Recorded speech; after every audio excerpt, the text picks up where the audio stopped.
again, my brothers and sisters, welcome back to another installment of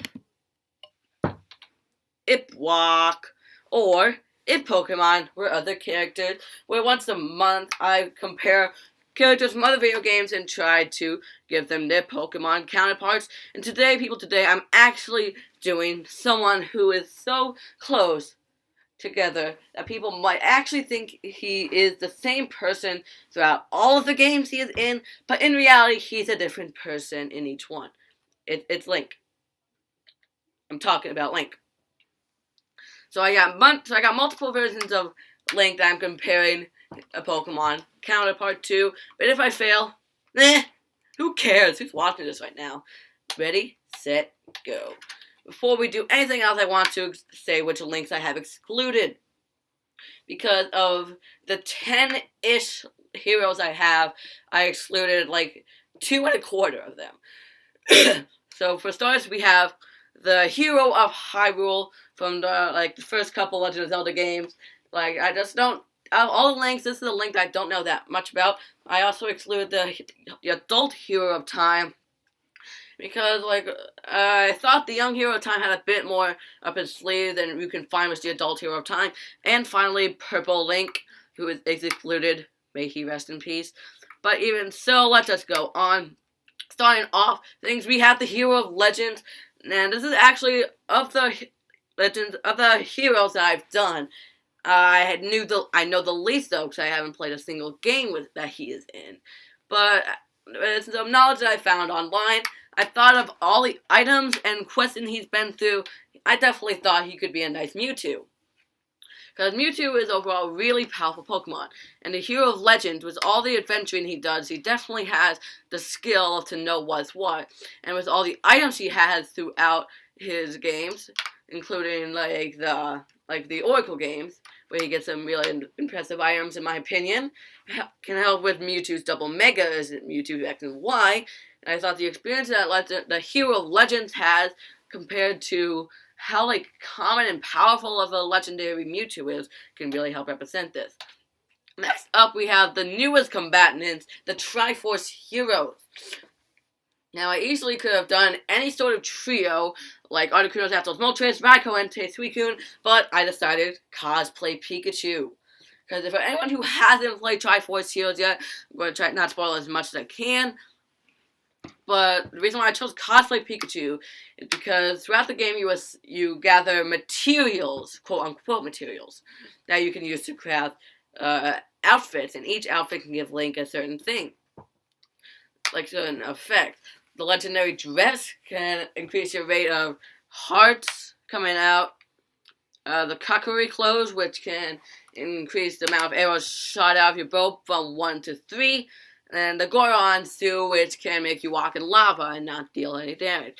And cosplay Pikachu is definitely one to show that a costume can definitely affect how you do in battle. Each cosplay Pikachu, each having their own exclusive move. Now we got the Rock Pikachu with Meteor Mash, PhD Pikachu with Electric Terrain, Bell Pikachu with Icicle Crash, my personal favorite one. Then Popstar Pikachu with Draining Kiss, and Lucha Libre kind of Pikachu with Flying Press.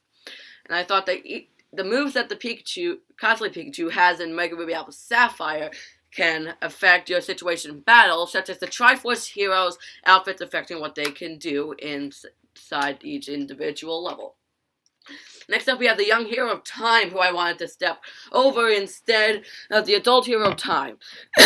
Now, for 2 Pokemon I have for young hero of Time, yes, I have 2. I actually couldn't really decide which one, because they both have debatable things, but I decided Furfrou and or Rotom you can use to represent the young hero of Time. Both of these 2 came to my thought when of course you can see young hero of Time in Majora's Mask. Now, Majora's Mask, Links get nothing but some bows, some bombs, and a bunch of useless masks, but each mask has its own different thing.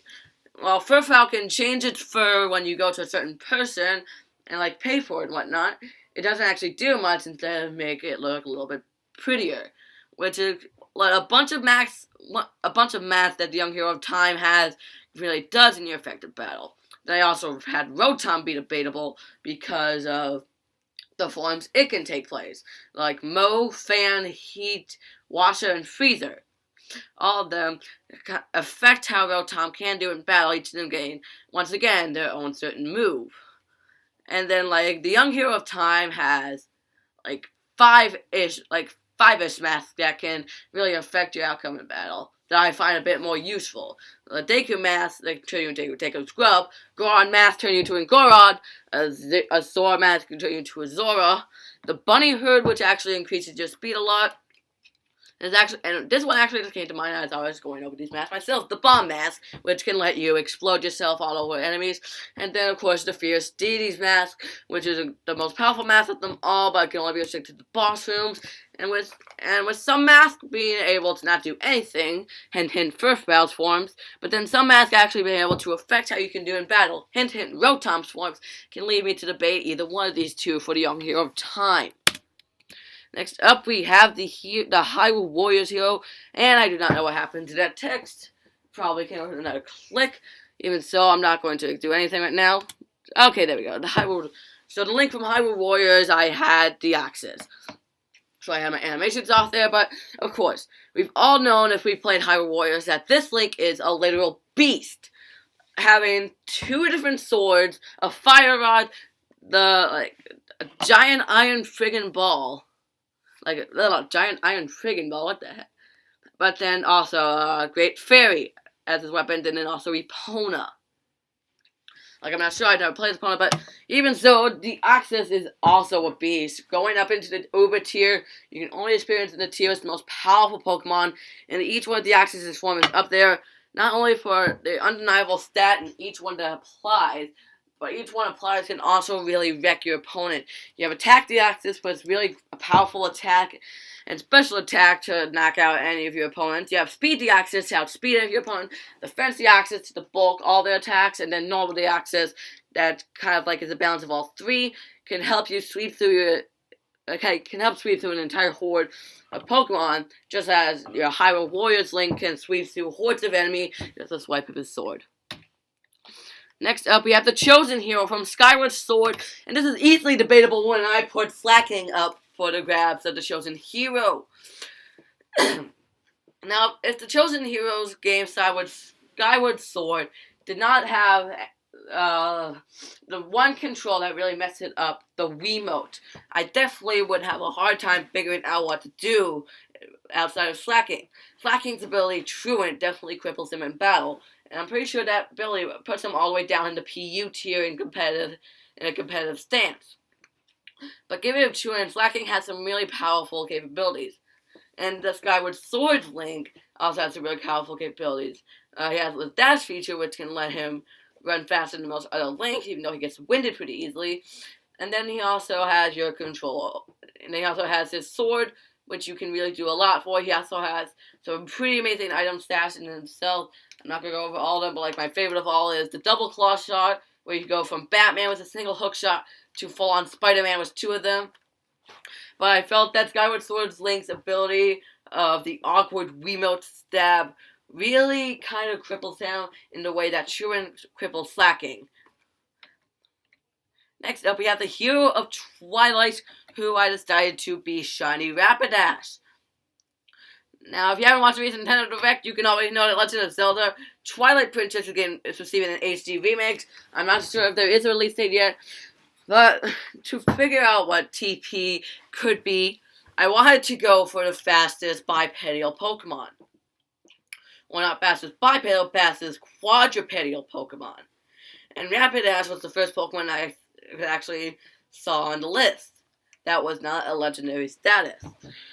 And the fact that in this game that I've never played, Wolf Link is pretty damn fast and can get some pretty great distance when it comes to a jump.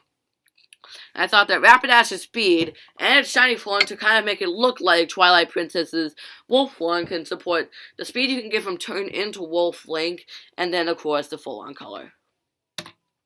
Coming up next, we have the Hero of Wind, like probably one of my overall favorite heroes, because I've pretty much played, I haven't played that many Zelda games. Like the few Zelda games I played were on the line of Wind Waker HD. And And while the Hero of Wind also had some experience in Phantom Hourglass, I thought I'd just give him Gliscor to base him off his Wind Waker appearance. So while you sail in the overworld, you can use, okay, excuse me if this name is wrong.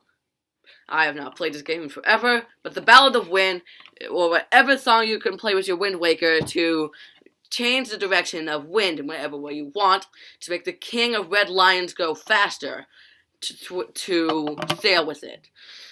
And I thought, Gliscor is a flying type Pokemon, but it's actually not that great in flying as it is.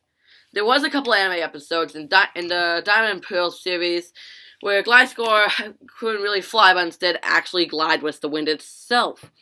There was an episode all about that, of having Ash's Gliscor tame how it can fly along with the wind, and how the King of Red Lions and the Hero of Wind can control the wind to make him fly faster along, or sail faster along the wind, and sail slower against the wind, can help with Gliscor's ability to also be able to fly with the wind itself. Okay, we're almost done here. Hero of the Minish from Minish Cap. I decided to easily base his appearances alone, because I have no knowledge on this link as well. But I thought the appearances can easily make it with Mawile. As of the hat you can see of the Hero of the Minish is wearing, which, if I do recall, is like a transformation of some person in the game into a hat of Link, can help with Mawile's kind of freakish mouth there that it has on the back of his head, or her head, whichever it is. You should be proud of being a male or female. Yay. But I thought the double mouth it provided from the Hero of the Minish's hat, and then Mawile's creepy back mouth, can easily just go on appearances alone. Okay, we're almost there. We have the new Hero of Hyrule from A Link Between Worlds. Now this one is a really deep one. Gengar. Why Gengar? If there wasn't this one little thing in Diamond, Pearl, and or Platinum, I would have a really hard time trying to figure out what to give to the new Hero of Hyrule. But if you go into this room in the old chateau in a Pokemon Gen 4 game, Diamond, Pearl, and or Platinum, there should be a certain time of day where you can go into the purple poster. You can see this guy standing right in front of. And if you interact with that poster, who do you encounter? Gengar. An actual Gengar. So we can see that Gengar has the capability of going into walls, just as we can see with the new Hero of Hyrule. Seriously, if I had not known of this kind of thing, I would never know that the new Hero of Hyrule could be a Gengar. But nope, that is a really deep thing to try to dig into, and it's an effective thing. And last, and certainly the least, the Hero of Trains. What we have here is the weakest link in a plate of sausages. Like that video if you get that joke. And so, I have Sunkern. Sunkern is the Pokemon with the lowest base stat total of all time. And we have here the weakest link of all time. And this is actually something, though, that can make Sunkern feel pretty damn happy. And the Hero of Trains to keep that smile on his face. Sunkern has pretty well-rounded stats when it comes to the Pokeathlon, which means that Sunkern, oh, the weak Sunkern, poor thing, even though you can be useless in a battle, when it comes to the Pokeathlon, you are a beast. So it shows that these two are pretty damn weak, but when it comes to the certain scenario, they can get stuff done, whether it's in their actual game or the Poke-freaking-athlon. So there you have it, 10 links, each of them with their own individual Pokemon. If you have any video you want to see on the I.P.W.O.C series that I do here once every month, put them down in the comment section below, but I guess that will be if not. Once again, thanks for watching, guys. Hope you smack that like button down below or subscribe button below. and get alerts when new videos are coming out. Here also on the mobile app, you can give a ring-a-ding-ding to my bell there, so you can get a notification on your phone when new videos come out rather than emails. And I guess that will be it for now, but remember, I'm not today when I was Pokemon Brother. I am your Pokemon Brother, signing out.